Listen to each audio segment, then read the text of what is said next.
사도행전 2장 14절로 15절 말씀. 그러나 베드로가 11 사도와 함께 서서 소리를 높여 그들에게 이르되 유대 사람들과 예루살렘에 거하는 모든 자들아, 이것을 너희에게 알려주리니 너희는 내 말들에 귀를 기울이라. 지금은 겨우 낮 3시이므로 너희가 짐작하는 것처럼 이들은 술 취하지 아니하였느니라. 오히려 이것은 주께서 대언자 요엘을 통해 말씀하신 것이니라. 그가 이르되. 아멘. 예수님께서 이제 승천하신 후에 오순절, 첫 번째 오순절에 성령님께서 임하셨습니다. 이제 성령님으로 충만한 베드로가 11 사도와 담대히 일어나서 그곳에 모인 유대인들에게 말씀을 선포합니다. 하나님께서는 지금도 그분의 말씀으로 그분의 일을 이루어 나가고 계세요. 예수님께서는 그분의 몸된 교회를 말씀으로 이루어 나가십니다. 그래서 선포된 하나님의 말씀을 통해서 사람들의 혼이 구원을 받고 교회가 세워지고 놀라운 역사가 일어나는 것입니다. 사도행전을 우리가 계속 봄으로 말미암아서 이 하나님의 말씀 그리고 성령님의 역사가 어떻게 일어나는지 우리 모두가 배우길 원합니다. 이제 베드로는 성령 충만한 가운데 오순절 예루살렘에 모인 유대인들에게 말씀, 첫 번째 복음을 그들에게 선포합니다. 그런데 여러분, 베드로가 복음을 전하는 이 대상은 유대인들이었습니다. 오순절 명절을 지키기 위해서 예루살렘에 온 여러 나라에 살고 있었던 유대인들이었어요. 즉 순례자들이었죠. 율법에는 하나님께서 유대 모든 남자들은 7개 명절 가운데 3개의 명절에 대해서는 직접 하나님 앞에 나오도록 명령하셨습니다. 펴실 필요 없고 출애굽기 23장 17절에 보면 내 모든 남자는 한 해에 3번 주 하나님 앞에 나타날지니라. 즉 3번의 명절에 대해서는 유대 남자들이라고 한다면 반드시 하나님 앞에, 즉 성막이나 성전이나 그 앞에 가서 자기 자신을 몸을 드러내 보이고 경배해야만 했습니다. 그래서 그 3번의 명절이 유월절, 그리고 오순절, 그리고 장막절, 이 3가지 명절이었어요. 그러면 여러분 생각해 보세요. 오순절에 모였던 이 유대인들이 유월절에도 상당수는 왔었던 유대인들이었습니다. 그러니까 50일 전에도 예루살렘에 왔었던 유대인들이 지금 50일이 지나서 오순절 때 다시 또 하나님께 경배하기 위해서 온 거예요. 물론 100%가 똑같은 회중은 아니었겠지만 많은 사람들, 많은 유대인들은 2번 다 왔었을 것입니다. 자, 지금 그들에게 베드로가 복음을 전하는 거예요. 그럼 여러분 생각해 보세요. 약 50일 전에 예루살렘에 왔던 유대인들, 그들이 뭘 했죠? 예수님을 십자가에 못 박으라고 외쳤죠. 그리고 분명 오순절에 그 자리에 있었던 유대인들 가운데는 예수님의 십자가 사건을 본 사람들도 있었을 거예요. 왜냐하면 예루살렘에서 그 십자가 처형이 이루어졌으니까요. 50일 전에 있었던 그 사건을 잠깐 한번 읽어드리겠습니다. 마태복음 27장 24절로 26절 말씀입니다. 총독이 이르되, 빌라도죠, 무슨 까닭이냐? 그가 무슨 악한 일을 하였느냐 하였으나 그들이 더욱 소리질러 이르되 그를 십자가에 못 박으소서 하더라. 빌라도가 자기가 아무 성과도 얻을 수 없을 뿐만 아니라 도리어 소요가 일어나는 것을 보고 물을 가져다가 무리 앞에서 손을 씻으며 이르되 나는 이 의로운 사람의 피에 대하여 무죄하니 너희가 그것과 상관하라 하며, 그때 온 백성이 응답하여 이르되 그의 피가 우리와 우리 자손에게 돌아가기 원하나이다 하므로 그때 그가 바라바는 그들에게 놓아주고 예수님은 채찍질한 뒤 십자가에 못 박히도록 넘겨주니라. 바로 50여일 전에 있었던 사건이고요. 지금 오순절에 모인 대부분의 유대인들은 그 당시 있었던 사람들입니다. 빌라도는 예수님이 죄가 없다는 걸 알고 그를 사면해 주려고 했었죠. 하지만 예루살렘에 모인 유대인들이 소동을 일으키려고, 폭동을 일으키려고 하니까 정치인으로서 그들이 원하는 대로 해준 것입니다. 그리고 그들이 다시 50일 후에 오순절에 모였을 때 베드로가 그들 앞에 말씀을 선포하고 있어요. 그런데 베드로가 지금 말씀을 선포하기 전에 이들이 어떤 광경을 보았죠? 성령님으로 말미암아서 사도들과 제자들이 타 언어하는 그 놀라운 기적을 본 거예요. 각각의 나라들에서 오랫동안 살았던 유대인들이 예루살렘에 하나님께 경배하기 위해서 왔어요. 그런데 자기 나라 언어로 사도들과 제자들이 하는 말을 듣는 겁니다. 그래서 그들이 깜짝 놀라면서 이것이 무슨 의미인가 라고 그들이 외쳤죠. 그리고 그 가운데 어떤 사람들은 술 취했다라고 조롱하기도 했고요. 이제 그들에게 베드로가 예수 그리스도의 놀라운 복음을 선포하기 시작합니다. 바로 그것이 우리가 읽었던 14절 15절 말씀이에요. 제가 다시 한번 읽어드리겠습니다.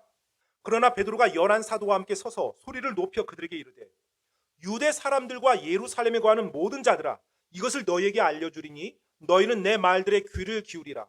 지금은 겨우 낮 3시이므로 너희가 짐작하는 것처럼 이들은 술 취하지 아니하였느니라. 오히려 이것은 주께서 대언자 요엘을 통해 말씀하신 것이니라.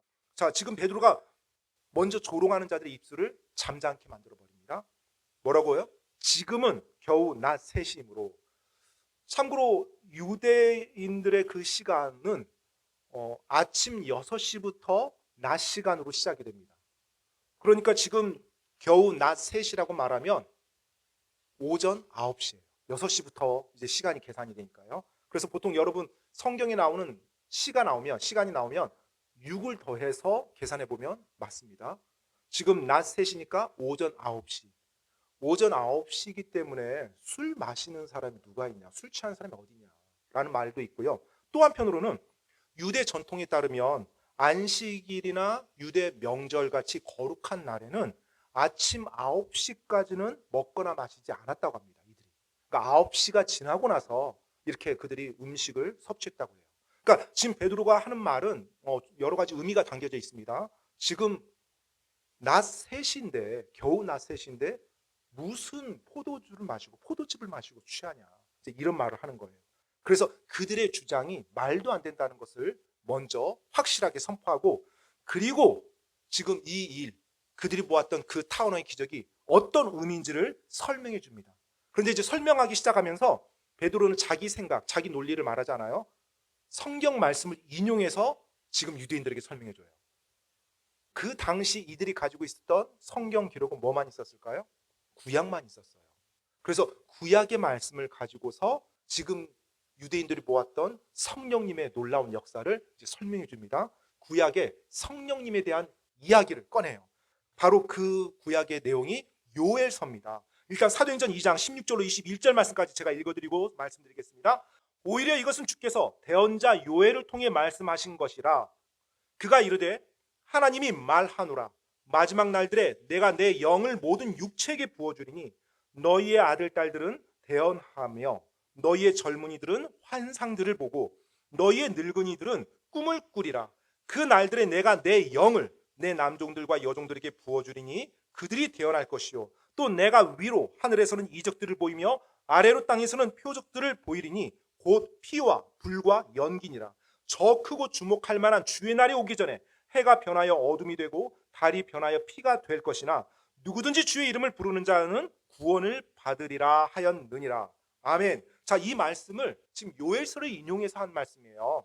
제가 요엘서도 여러분 한번 읽어드리겠습니다. 똑같은 말씀이긴 하지만 여러분들의 유익을 위해서 한번 찾아서 읽어드리겠습니다. 요엘서 2장 28절로 32절 말씀입니다. 그 뒤에 내가 내 영을 모든 육체에게 부어주리니 너희의 아들 딸들은 대언하며 너희의 늙은이들은 꿈을 꾸고 너희의 젊은이들은 환상들을 보리라. 똑같은 말이죠. 29절에 그 날들에 내가 내 영을 또한 남종들과 여종들에게 부어줄 것이요 또 내가 하늘들과 땅에서 이적들을 보이리니 곧 피와 불과 연기 기둥들이니라.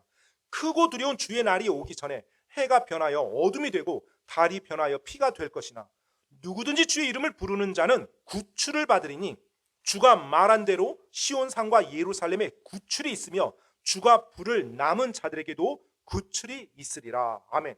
마태복음에서도 예수님께서 재림에 대해 말씀하시면서 이 비슷한 내용을 말씀한 내용이 있습니다. 마태복음 24장 29절로 30절인데 여러분 한번 나중에 한번 읽어보시고요. 지금 요엘서 말씀을 사도 베드로가 그대로 인용을 했어요. 지금 요엘서 말씀이 이루어졌나요? 오순절에? 이루어지지 않았어요. 그런데 왜 요엘서 말씀을 베드로가 인용을 했을까요? 바로 성령님 때문에 그래요. 지금 요엘서에는 성령님이 오셔서 마지막 날에 모든 육체에 부어진대요. 그리고 아들, 딸들이 대언을 하고 늙은이들이 꿈을 꾸고 젊은이들이 환상을 보고 그리고 하늘과 땅에서 이적들이 보이고 피와 불과 연기 기둥들이 나오고 해가 변하여 어둠이 되고 달이 변하여 피가 될 것이다. 예수님의 재림 시에 일어난 그 사건을 요엘 예언자가 하나님의 영을 받아서 기록한 겁니다. 그런데 예수님이 재림하실 때 그때도 성령 하나님께서 역사하신다는 거예요. 그런데 그 성령님이 지금 오순절날 오늘 우리에게 임하셨다. 이 말 해주는 거예요. 그러니까 마지막 때 예수님 재림 때 그 놀라운 일을 일으키는 그 성령님이 지금 오늘 임하셔서 너희들이 보는 타 언어의 기적을 행하셨다. 이 성령님에 대한 이야기를 지금 베드로가 해주고 있는 것입니다. 자, 지금 베드로가 자기 눈으로 지금까지 본 게 뭐예요? 구약에 예언된 메시아가 오셨어요. 예수님이. 그리고 그분이 메시아라는 기적을 다 행하셨어요. 자기 눈으로 다 봤어요. 그리고 그 예수님이 십자가에 달리셨어요. 그리고 그 예수님이 부활하셨어요. 그리고 그 예수님께서 승천까지 하셨어요. 그리고 예수님께서 약속하신 성령님이 임하셨어요. 그럼 이제 남은 건 뭐예요? 그 예수님이 다시 오시는 거예요. 이게 몇 년 사이에 자기 삶에서 다 이루어졌거든요. 그래서 분명 베드로는 요엘서에 예수님이 다시 오시는 그 일이 곧 일어날 것이라고 생각을 했을 거예요. 그들에게 담대하게 선포하면서요. 그런데 베드로가 몰랐던 것이 하나 있었죠. 바로 이 교회 시대를 몰랐어요. 이 당시 베드로는 복음을 유대인들에게만 전하는 거였어요. 여전히 이방인들은 상종도 안 했고요. 그런데 이 복음이 이방인들에게도 전해지고 그리고 교회가 세워지고 이 놀라운 사건이 일어날 것을 베드로는 전혀 알지 못했어요. 그래서 이방인들에게 복음을 전하지 않았습니다.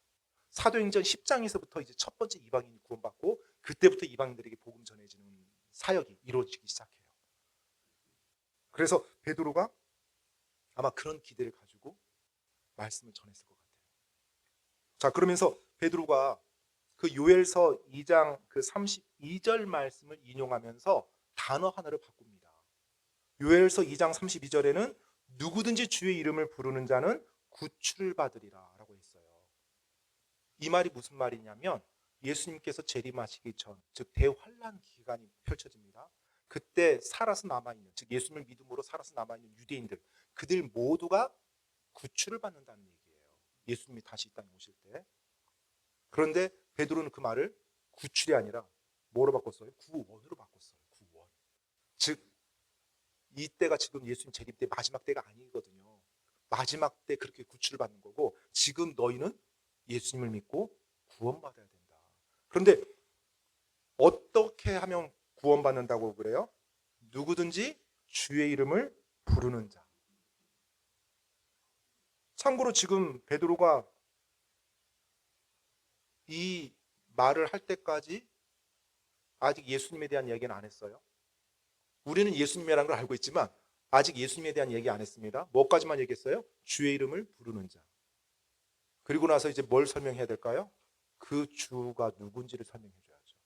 사도행전 2장 22절로 24절 말씀이에요. 너희 이스라엘 사람들아 이 말들을 들으라. 너희도 스스로 아는 바와 같이 나사렛 예수님은 하나님께서 그분을 통하여 너희 한가운데서 행하신 기적들과 이적들과 표적들에 의해 하나님께서 너희 가운데서 확증하신 사람이시니라. 그분께서 하나님의 정하신 계획과 미리 하심을 통해 넘겨주심에 너희가 그분을 붙잡아 사악한 손으로 십자가에 못 박아 죽였으나 하나님께서 그분을 사망의 고통에서 풀어 일으키셨으니 이는 사망이 그분을 붙들 수 없었기 때문이라. 아멘. 베드로가 지금 유대인들에게 말씀을 선포하고 있는데 그 말씀을 지금 듣고 있는 유대인들이 예수님의 기적을 봤다는 거예요? 못 봤다는 거예요? 봤다는 거예요. 지금 최소한 예수님의 기적에 대해서 그들이 알고 있다는 거예요. 왜냐하면 예수님께서 그들 가운데서 기적과 이적과 표적들을 행하심으로 하나님으로부터 왔다는 것을 확증해 줬기 때문에 그래요. 그러니까 지금 베드로의 말을 듣고 있는 그곳에 있는 수많은 유대인들은 예수님에 대해서 알고 있어요. 예수님이 기적 베푼 것도 다 알고 있고요. 그런데 그 예수님이 베드로는 지금 주님이라는 것을 그들에게 말해주고 있습니다. 사실 예수님께서 공생의 기간을 이 땅에서 보내면서 그분이 메시아라는 것을 은밀하게 보이지 않았어요. 사람들 앞에 다 드러내 보이셨습니다. 우리가 알다시피 요한복음 3장에 보면 바리새인들 가운데 니고데모가 나오죠. 그 니고데모가 한밤중에 예수님을 찾아와요. 찾아와서 뭐라고 말했어요? 하나님께서 함께하지 아니하시면 당신이 행하는 이 기적들은 아무도 행할 수 없나이다. 바리새인들, 종교 지도자들, 모든 유대인들은 예수님이 행하신 기적들을 보았고요. 또 예수님이 행하신 기적들을 다 들었던 사람들이었어요. 예수님께서 메시아라는 걸 입증하는 데 있어서 예수님이 숨기면서 입증하지 않았습니다. 완전히 공개적으로 노출하면서 입증하셨어요. 그런데 이제 23절에 베드로가 그 말을 하면서 뭐라고 말해요? 너희가 그분을 붙잡아 사악한 손으로 십자가에 못 박아 죽였으니, 이 말을 하는 거예요. 그 예수님이 메시아로 오셔서 너희들에게 메시아라는 걸 입증해 주셨는데 너희가 그 예수님을 십자가에 못 박았다. 유대인들이 들으면서 어떻게 느꼈을까요? 뜨끔했겠죠. 50일 전에 자기들이 십자가에 못 박으소서, 십자가에 못 박으소서 외쳤으니까요. 그런데 유대인들은 예수님이 부활했다는 것을 믿지는 않았어요. 무덤이 비어 있었다는 건 알았어요. 유대인들도. 왜냐하면 예수님의 몸이 사라졌으니까. 그건 다 알고 있어요. 그런데 부활은 믿지 않았어요. 그러니까 예수님이 오셔서 기적을 행하시고 십자가에 달리신 것까지는 그들도 보고 들었어요. 그런데 예수님이 부활했다는 사실은 믿지 않았어요. 메시아라고 믿지도 않았고요. 왜 예수님의 부활을 그들이 안 믿었을까요? 종교 지도자들이 헛소문을 퍼뜨렸거든요. 바로 그 내용이 마태복음에 또 나옵니다. 마태복음 28장 12절로 15절 말씀 제가 읽어드리겠습니다. 마태복음 28장 12절로 15절 말씀. 예수님께서 부활하시고 나서 그 무덤이 비어있을 때 그 무덤을 지키고 있었던 군사들이 종교 지도자들에게 가서 말하자 그 종교 지도자들이 그 군사들을 매수하는 내용이 마태복음 28장 12절로 15절에 나와요. 그들이 장로들과 함께 모여 의논하고 군사들에게 많은 돈을 주며 이르되 너희는 말하기를 그의 제자들이 밤에 와서 우리가 잠든 사이에 그를 훔쳐갔다 하라. 훔쳐갔다고 말하래요. 만일 이 일이 총독의 귀에 들어가면 우리가 그를 설득하여 너희를 안전하게 지켜주리라 하니, 이에 그들이 돈을 받고 가르침을 받은 대로 하매 이 말이 이날까지 유대인들 가운데 공공연히 전해지니라. 지금 유대인들은 어떤 소문을 들었어요? 예수님의 시신을 제자들이 훔쳐갔다. 그래서 무덤이 비어있다. 그러니까 유대인들은 무덤이 비어있다는 것까지 다 알았어요. 그의 이야기까지는 다 알았습니다. 다만 예수님이 부활한 것이 아니라 예수님의 광적인 제자들이 그 몸을 훔쳐갔다, 이렇게 알고 있었던 거예요. 아마 오순절날 모였던 유대인들도 그런 식으로 알았을 겁니다. 그런데 베드로가 나서서 그 예수님이 부활하셨다라고 말하는 거예요. 그 예수님이 메시아이셨다고 말하는 거예요. 그 예수님이 십자가에 달리시고 부활하셨다는 것에 대해서 자신이 증인이라고, 자기와 이곳에 있는 제자들이 증인이라는 것을 그들에게 선포하는 겁니다. 그래서 베드로가 이제 예수님께서 부활하셨다는 그 내용을 유대인들에게 말해주면서 또 어떻게 설명하냐면 구약의 말씀을 또 인용해요. 지금 유대인들은 구약 성경은 다 믿고 있거든요. 하나님의 말씀이라고. 구약의 성경을 다시 인용하면서 구약에 메시아께서 오시면 그분께서 기적들을 행하시고 죽으셨다가 다시 부활할 거라고 말씀하셨다. 그 말씀을 예수님께서 성취한 것이라고 선포하는 겁니다. 그러면서 사도행전 2장 25절 28절 말씀 읽어드리겠습니다. 다윗이 그분에 관하여 말하되 내가 항상 내 얼굴 앞에 계신 주를 미리 보았나니 그분께서 내 오른쪽에 계심으로 내가 흔들리지 아니하리로다. 이러므로 내 마음이 기뻐하고 내 혀가 즐거워하였으며 더욱이 내 육체도 소망 중에 안식하리니 이는 주께서 내 혼을 지옥에 남겨두지 아니하시고 주의 거룩한 자가 썩음을 보지 아니하게 하실 것이기 때문이니라. 주께서 생명의 길들을 내게 알려주셨으니 주의 얼굴로 내게 기쁨이 충만하게 하시리이다 하느니라. 아멘. 지금 베드로가 이 말씀을 시편의 다윗의 말씀을 그대로 인용한 거거든요. 참고로 제가 시편 말씀도 똑같지만 읽어드리겠습니다. 확증 차원에서 시편 16편 말씀이에요. 시편 16편 8절로 11절 말씀 제가 읽어드리겠습니다. 내가 주를 항상 내 앞에 모셨나니 그분께서 내 오른쪽에 계심으로 내가 흔들리지 아니하리로다. 이러므로 내 마음이 즐겁고 내 영광이 기뻐하며 내 육체도 소망 중에 안식하리니 이는 주께서 내 혼을 지옥에 남겨두지 아니하시고 주의 거룩한 자가 썩음을 보지 아니하게 하실 것이기 때문입니다. 주께서 생명의 행로를 내게 보이시리니 주의 얼굴 앞에는 충만한 기쁨이 있고 주의 오른쪽에는 영원토록 즐거움이 있나이다. 다윗이 시편에서 고백했던 말씀, 이게 바로 메시아에 대한 말씀이거든요. 참고로 방금 우리가 시편 16편과 사도행전 2장을 읽었는데 주의 거룩한 자라는 단어가 나와요. 주의 거룩한 자. 홀리 원이라고 대문자로 나와 있거든요. 이 거룩한 자는 호칭입니다. 다윗 자신을 말하는 게 아니에요. 주의 거룩한 자는 호칭이에요. 바로 메시아에 대해서 일컫는 말입니다. 지금 다윗이 뭘 말하고 있어요? 메시아께서 오실 거고요. 그 메시아가 썩음을 보지 아니하고 일어날 것이라는 걸 말해주고 있는 거예요. 다윗은 이 땅에 오실 메시아를 믿었고요. 그 메시아께서 다시 부활할 것을 믿었던 사람이에요. 그래서 하나님의 영감으로 시편의 이 말씀을 예언적 메시지를 기록한 거거든요. 다윗의 그 시편 16편 그 말씀이 예수님, 메시아에 대한 이야기라는 것을 지금 베드로가 인용하면서 말해주고 있어요. 요엘서 이 시편 말씀들을 이게 바로 예수님에 대한 메시지라는 걸 정확하게 풀어서 설명해 줍니다. 그리고 그 메시아께서 다시 부활할 거라는 사실까지요. 그러면서 이제 이 내용을 베드로가 간단하게 좀 설명을 해줘요. 사도행전 2장 29절로 31절 말씀입니다. 사람들아 형제들아 내가 족장 다윗에 대하여 거리낌 없이 너희에게 말하노니 그는 죽어서 묻혀있고 그의 돌무덤은 이날까지 우리와 함께 있도다. 그러므로 그는 대언자라. 지금 다윗이 대언자라고 말하는 거예요. 하나님께서 이미 자기에게 서약으로 맹세하사 육체에 따라 자기 허리의 열매에서 그리스도를 일으켜 자기 왕좌에 앉히실 것을 알았고 또 이것을 미리 보았으므로 그리스도의 부활에 대하여 말하기를 그의 혼이 지옥에 남겨지지 아니하였고 그의 육체도 썩음을 보지 아니하였도다 하였느니라. 방금 시편 16편 말씀을 베드로가 설명해 주면서 언급하고 있는 겁니다. 지금 베드로는 여기에서 이제 메시아라는 말을 그리스도로 정확하게 표현합니다. 메시아는 히브리어의 기름 부음 받은 자라는 뜻이고요. 그리스도는 헬라어의 기름 부음 받은 자라는 겁니다. 구약은 히브리어로 기록되어 있어요. 신약은 헬라어로 기록되어 있습니다. 그래서 메시아라는 단어를 그리스도로 바꾸어서 이제 말한 겁니다. 그 그리스도께서 일으켜져서 다윗 자신이 그 왕좌에서 영원히 통치할 거라는 거, 이것을 다윗은 말하고 있는 거고요. 그리스도가 부활한다는 사실을 베드로는 시편 말씀을 통해서 말해주고 있어요. 그리고 그분의 그 그리스도의 육체가 썩지 않을 것이라는 거. 여러분, 부활을 한다는 건 먼저 어떤 일이 일어나야 돼요? 죽는 것이 일어나야죠. 그렇죠. 그러면 메시아가 이 땅에 오셔서 죽는다는 거예요. 그리고 나서 부활이 일어난다는 것입니다.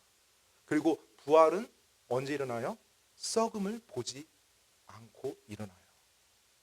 유대 전통에 따르면 사람의 몸이 무덤에 들어간 이후에 3일이 지나고 나면 썩기 시작한다는 그런 믿음이 있었대요.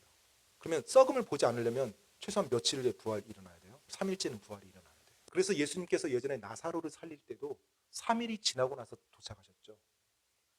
나사로를 살리실 때 무덤을 열으라고 했는데 4일째 무덤 열었거든요. 4일째. 그러니까 마르다가 뭐라고 말해요? 무덤에서 썩어서 냄새가 나나이다. 이렇게 표현하거든요. 예수님이 일부러 기다린 거예요. 유대인들이 모든 사람들이 완전히 죽어서 썩기 시작한, 도저히 일어날 수 없는, 도저히 살릴 수 없는 그 상황을 만들어서 하나님께 영광 돌리기 위해. 지금 썩음을 보지 않는다는 거, 바로 예수님께서 그분의 육체가 썩기 전에 부활한다는 거, 즉 3일째 부활을 이 안에서 암시하고 있습니다. 그래서 베드로가 사도행전 2장 32절에서 이렇게 말합니다. 이 예수님을 하나님께서 일으키셨으며 우리는 다 그 일의 증인들이니라. 베드로는 오순절에 모였던 유대인들에게 너희가 십자가에 못 박으라고 주장하며 십자가에 못 박게 한 그 예수님이 메시아였다.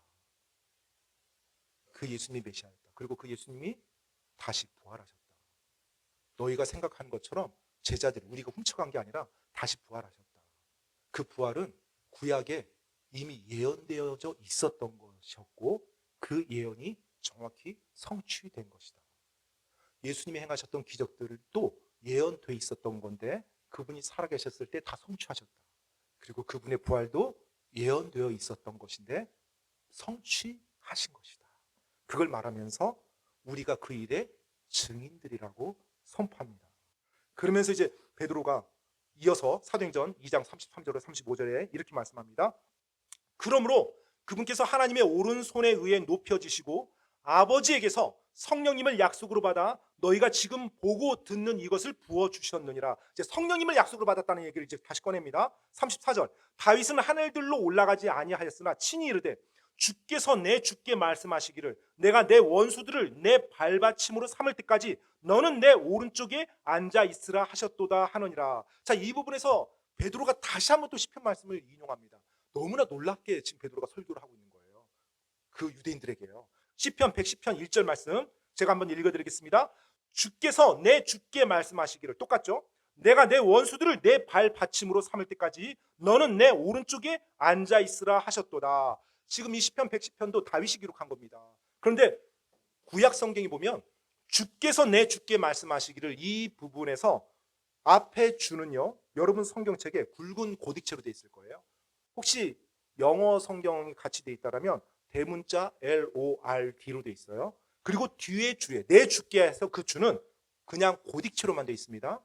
그리고 영어에서 보면 대문자 L만 돼 있고 ORD는 소문자로 돼 있어요. 두 주가 다릅니다.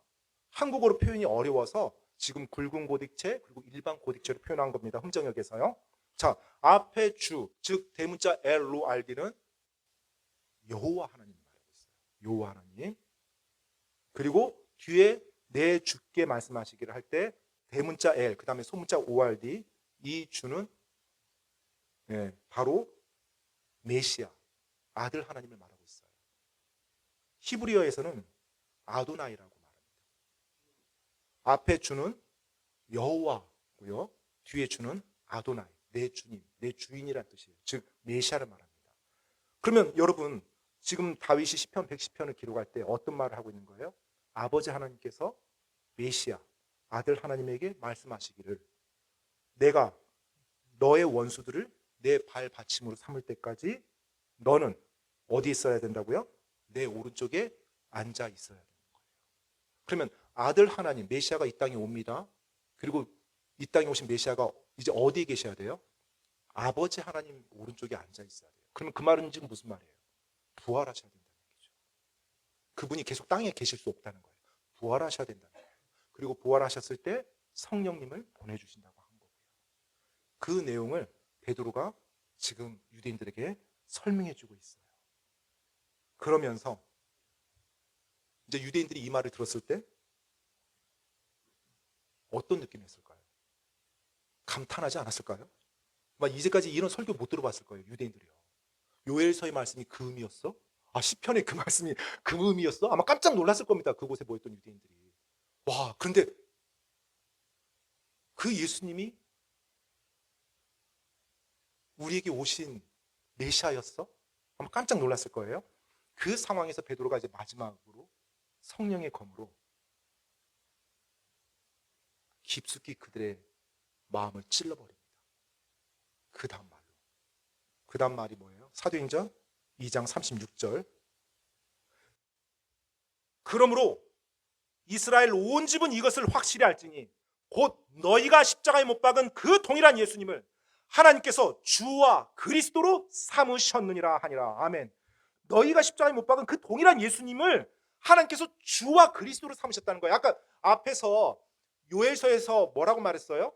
주의 이름을 부르는 자는 구원을 받으리라고 베드로가 선포했잖아요. 그 주가 어떤 분이었어요? 예수님이라는 것을 그들에게 말합니다. 근데 어떤 예수님이에요? 너희가 십자가에 못 박은 그 예수님이에요. 여러분이 만약 그 자리에 있었던 유대인들이라면 이 말을 듣는 순간 어땠을 것 같아요? 느낌이요? 큰일 났다. 맞아요. 큰일 났다. 어떡하지? 어떡하지? 그 예수님이 메시아였어. 십자가에 못 박으라고 막 죽이라고 외쳤던 그 예수님이 메시아였어. 이제 어떡하지 우리? 맞아요.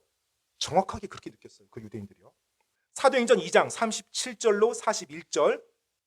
이때 그들이 이 말을 듣고 마음이 찔려 베드로와 나머지 사도들에게 이르되 사람들아 형제들아 우리가 어찌할까? 정확히 맞죠? 우리가 어찌할까? 이 말이 나올 수밖에 없죠.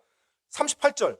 그때 베드로가 그들에게 이르되 회개하고 너희 각 사람이 예수 그리스도 이름으로 침례를 받아 죄들의 사면을 얻으라. 그러면 너희가 성령님을 선물로 받으리니 이 약속은 너희와 너희 자손들과 멀리 떨어져 있는 모든 자들 곧 주 우리 하나님께서 부르실 모든 사람을 향한 것이니라 하고 또 그 밖에 많은 말씀들로 증언하며 권면하여 이르되 이 패역한 세대로부터 너희 자신을 구원하라 하매 그때 그의 말을 기쁘게 받아들인 자들이 침례를 받으니 바로 그날 3,000원 가량이 그들에게 더해졌더라. 아멘.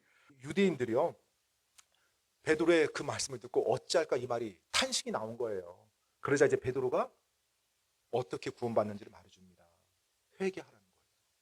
그리고 그 예수님의 이름을 믿고 구원받아서 성령님을 선물로 받으라고 그 메시지를 전해줍니다.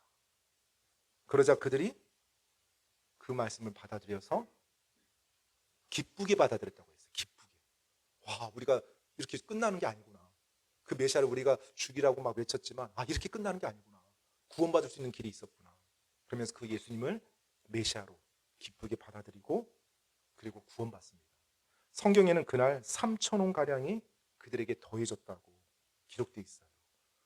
3,000명 정도가 구원받고 침례를 받았다고 합니다. 침례까지. 3,000명 침례 주면 시간 얼마나 걸릴까요? 갑자기 그 생각이 들었어요. 막 몇 시간. 예수님 믿었습니까? 아멘. 아버지와 아들과 성령의 이름으로 침례를 줍니다. 참으시고 이런 일이 있다면 이런 일을 경험해 본다면 얼마나 놀라운 일일까요? 베드로가 그날 그 일을 경험한 거죠. 물론 이제 여러 사도들이 같이 침례를 줬겠지만 여러분, 전 이 내용 이렇게 말씀을 보면서 막 설렜어요. 막 설레고 그리고 베드로의 이 설교가 너무 놀라운 설교인 거예요. 너무 놀랍고 그리고 유대인들 그 회중들에게 너무나 적절하게 그리고 너무나 기가 막히게 구약의 말씀, 성경 말씀 인용해서 그들에게 예수님에 대해서 선포했구나. 성령 충만한 그 베드로의 모습 그리고 성령 충만한 한 그리스도인이 하나님 앞에 어떻게 쓰임받는지 이 내용을 보면서 그 부분이 많이 느껴졌습니다. 여러분, 성령님으로 충만할 때 우리 삶에서 나타나는 확실한 모습이 있습니다. 그것은 어떠한 형태의 일이든지 간에 성령 충만한 그리스도인을 통해서 하나님이 영광을 받는다는 거예요. 하나님이 영광을 받는다는 것은 하나님이 높임을 받는다는 겁니다. 어디에서요? 내 삶에서 높임을 받고요. 내 가정에서 높임을 받고요. 내 교회에서 높임을 받고요. 내 지역사회에서 높임을 받습니다. 왜요? 바로 성령 충만한 그리스도인이 성령님에 사로잡혀서 살아가기 때문에 그렇습니다. 그 자리에 성령 충만한 베드로가 하나님의 복음을 선포했을 때 그 3,000명가량의 구원을 받았던 그 자리에 얼마나 놀라운 감격이 있었겠습니까? 처음에는 120명이 하나님을 찬양하고 하나님의 놀라운 일들을 말씀으로 선포했어요. 나중에 그 날이 끝날 때 3,120명 정도가 3,120명 뭐 대략적인 숫자였겠죠. 그들이 하나님을 찬양하고 그곳에서 하나님을 높이며 그들의 구원에 대해서 기뻐하는 그 감동적인 모습 얼마나 가슴 벅찬 일입니까? 그 자리가 하나님을 향한 찬양으로 얼마나 가득 찼겠습니까? 바로 성령 충만한 그리스도인들의 삶에서 일어나는 놀라운 사건입니다. 성령 충만한 삶을 우리가 이 땅에 살아갈 때 성경에서는 이 세상의 것으로 약속해 준 건 별로 없어요. 성령 충만한 삶 살면 뭐 많은 돈을 벌 것이다, 건강한 몸을 가질 것이다, 어려운 일 당하지 않을 것이다, 뭐 직장에서 승진할 것이다, 세상에서 출세할 것이다, 이런 거 약속해 준 건 없습니다. 하지만 성령 충만한 삶을 살 때 돈을 많이 벌든 적게 벌든 건강한 몸을 가지든 가지지 못하든 내 삶에 어려운 일이 닥치든 닥치지 않든 내가 삶에서 나의 일터에서 승진하든 승진하지 않든 한 가지 확실한 일이 있어요. 바로 내 삶을 통해서 하나님이 영광 받으시고 그분이 기뻐하신다는 겁니다. 내 삶을 통해서 하나님이 영광 받고 하나님이 기뻐하시면 보장된 것이 하나 있습니다. 보장된 거. 그게 뭔 줄 아십니까? 영원한 상급이 보장됐어요. 영원한 상급이. 요한계시록 성경의 맨 마지막 장이죠. 성경의 맨 마지막 장, 맨 마지막 부분에 요한계시록 22장 12절에 돼요. 주님께서 이 말씀으로 그분의 말씀을 마무리를 해 나갑니다. 요한계시록 22장 12절 말씀에 보라 내가 속히 가리니 내가 줄 보상이 내게 있어 각 사람에게 그가 행할 행위대로 주리라. 아멘. 예수님께서 하셨던 말씀이에요.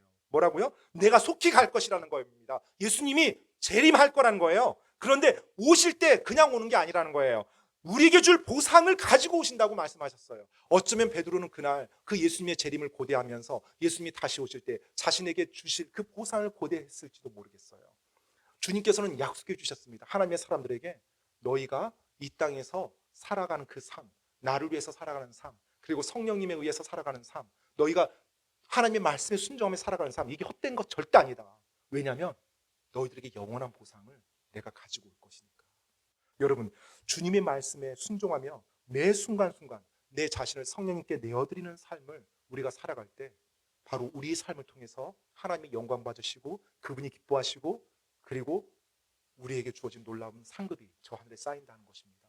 하나님께서는 그것을 우리에게 약속해 주셨어요. 우리가 이 땅을 살아갈 때 그 부분을 놓치면서 살아가면 안 됩니다. 이 땅에 살아갈 때 눈에 보이는 것이 다인 것처럼 그렇게 착각해서 살아가면 안 돼요. 영원한 가치, 영원한 상급, 그리고 나를 그분과 함께 영원히 살게 해주신 바로 그분을 위한 삶이 우리가 이 땅을 살아가면서 온전하게 준비되어지는 삶이 되어야 됩니다. 성령 충만한 베드로의 모습. 오늘 제가 여러분께 성령 충만한 베드로의 모습을 읽어드렸어요. 그 베드로의 모습이 지금을 살아가고 있는 여러분과 저의 모습이 되길 간절히 바랍니다. 왜요? 바로 베드로 안에 있었던 성령님이 지금 예수님을 믿는 여러분과 제 안에도 살아서 역사하시니까요. 이 시간 기도하고 마치겠습니다.